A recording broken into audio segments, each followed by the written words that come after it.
Hello, Hermosa View students, and special welcome to Miss Lavina's kindergarten class. Some of you may remember me from the Mars project back in January, when I spoke to you about science and life inside a space capsule. I understand that you're interested in setting up a pen pal writing connection with kids in other places, so that you can exchange letters and pictures with each other. When I was your age, my class would write letters and send them to kids in Europe.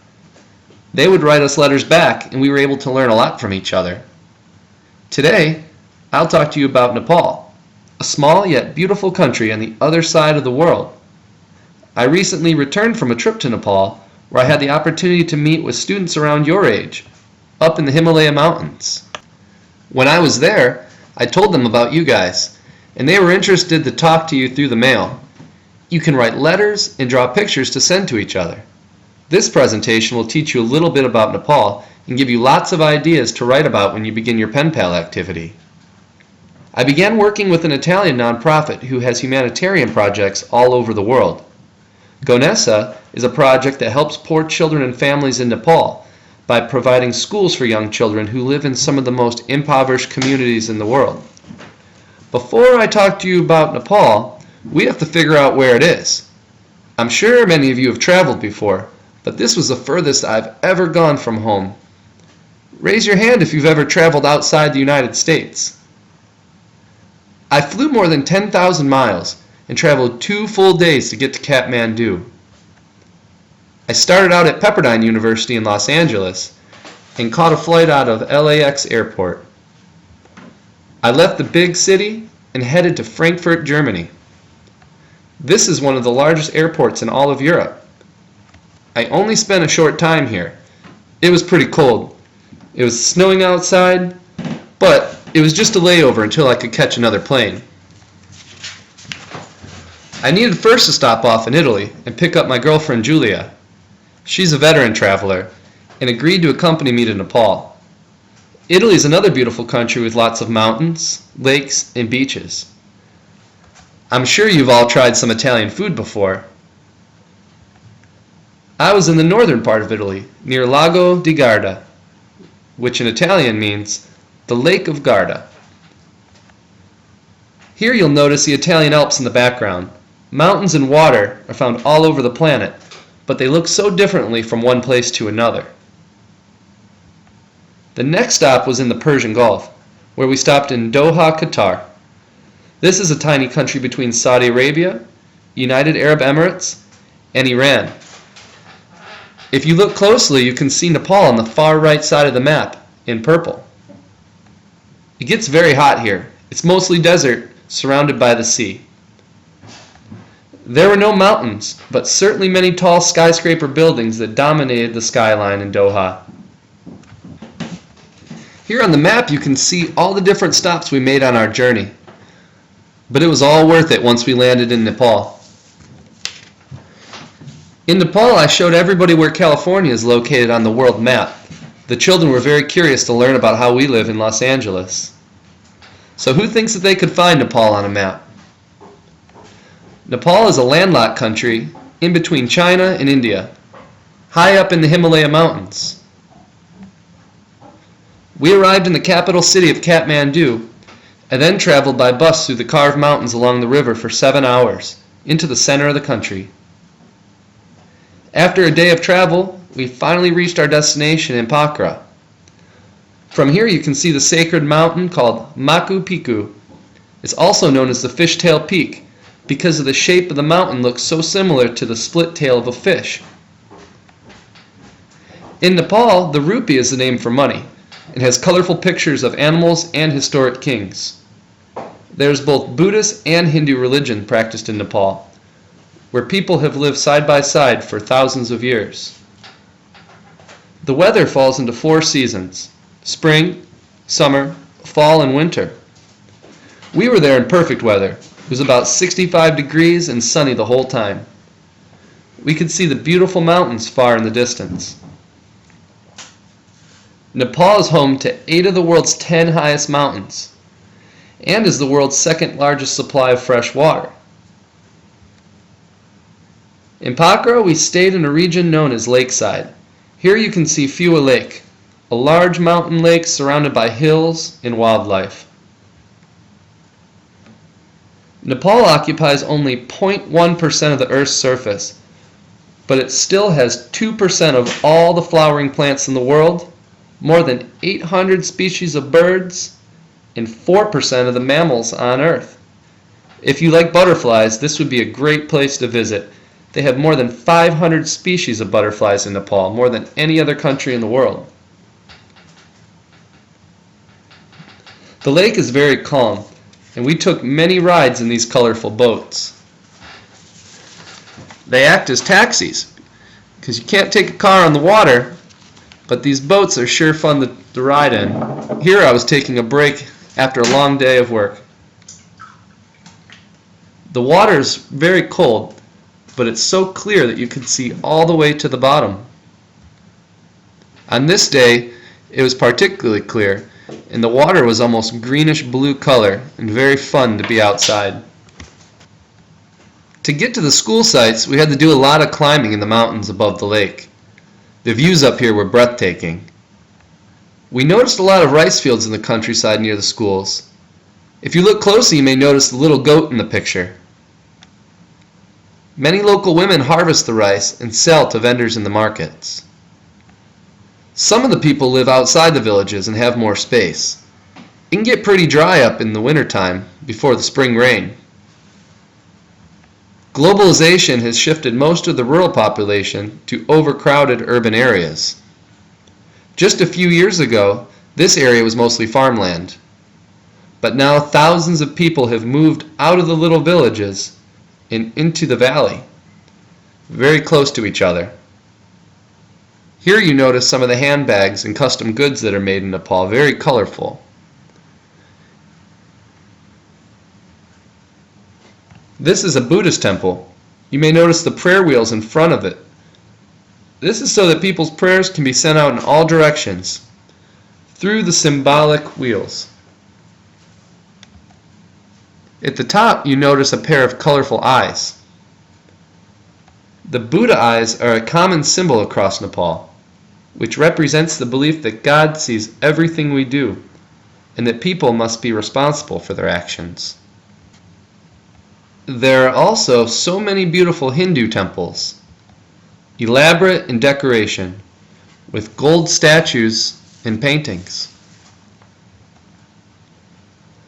Some of the villages are carved into the side of the mountain, and people walk a lot to get to work and to the markets. We also had to do a lot of climbing and walking to get to the villages. Walking through the villages was an eye-opening experience, very different from anywhere I visited before. And the houses are made from just about anything people can find, and have been built because many of these people lost their homes and had nowhere else to go. I took my American football with me everywhere and taught a lot of the people how to hold and throw it. You can see it here if you look really closely in the bottom. This was a great way to make early connections and develop friendships. Here's a village that sits alongside a large river with white rapids caused by large rocks. This water was very cold and moved really quickly. Here's one of the newest Gonessa schools named Mashina Bashar, and it sits right next to the river. These are some of the students at the school. They're between 2 and 5 years old. We brought them coloring books and colored pencils so they could draw some really beautiful pictures to take home. Here the children learn in both English and in Nepali, and they're actually singing a song and dancing about how important it is to brush your teeth and wash every day. The songs are in English, and it gives them a new way to learn the language. The teacher was leading the song and dance part of the lesson, and the kids really enjoyed moving around and dancing. This particular song was in English and was similar to that of Row, Row, Row Your Boat. This was the whole class together. The students were really excited to have visitors, and they were not shy at all. Either were these ducks. We were having a lot of fun and didn't want to leave. But these ducks who live next to the river, they tried to follow us back to our hotel. They actually moved really fast and almost caught up to us. After visiting with the children, it was again time for us to climb up the steep steps. We had to cross over a water bridge that was very high because the river was too strong to go by foot. The women below were busy collecting sand to sell at the market. There are not many opportunities for work, so people have to work very hard to take care of their families. There are tiny houses very close to the river, which is dangerous when the rain floods the river. Sometimes the water will come right up to the house and people must evacuate. Traditionally, prayer flags are used to promote peace, compassion, strength, and wisdom. The flags do not carry prayers to gods, which is a common misconception. Rather, people believe the prayers and mantras will be blown by the wind to spread the goodwill and compassion into all-pervading space.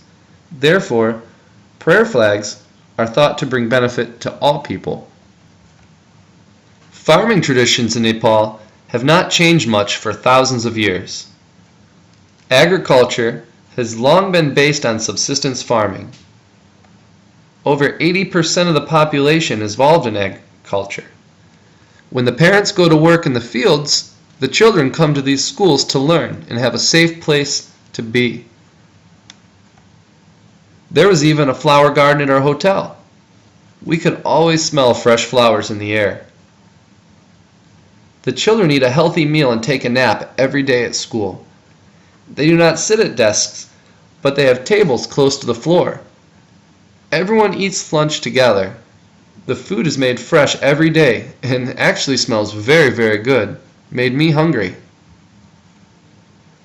The teachers helped organize a game of football in the classroom. The children really loved to throw and kick the ball.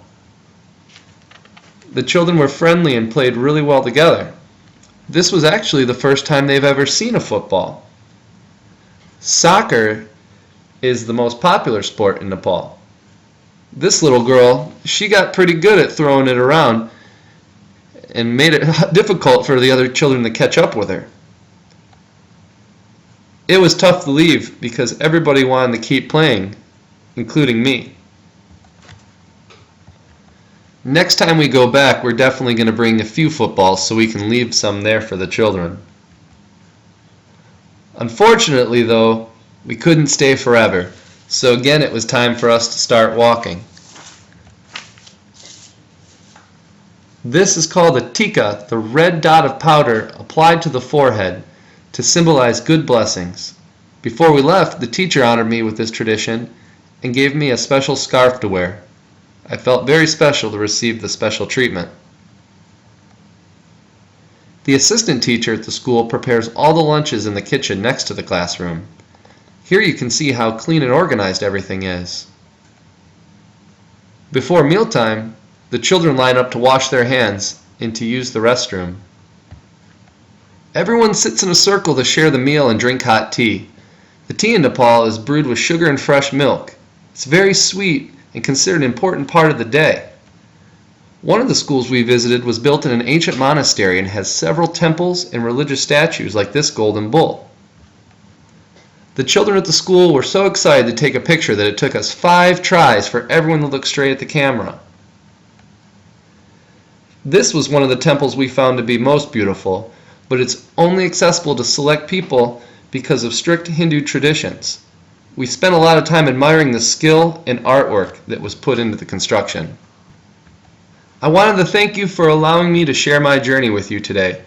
I hope you're excited to begin writing to your new pen pals in Nepal. They are certainly looking forward to hearing from you and exchanging pictures.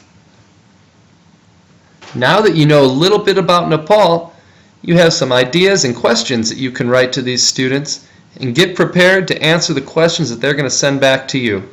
I look forward to visiting with your class next time I'm in California, but until then, namaste, which is how they say goodbye in Nepal.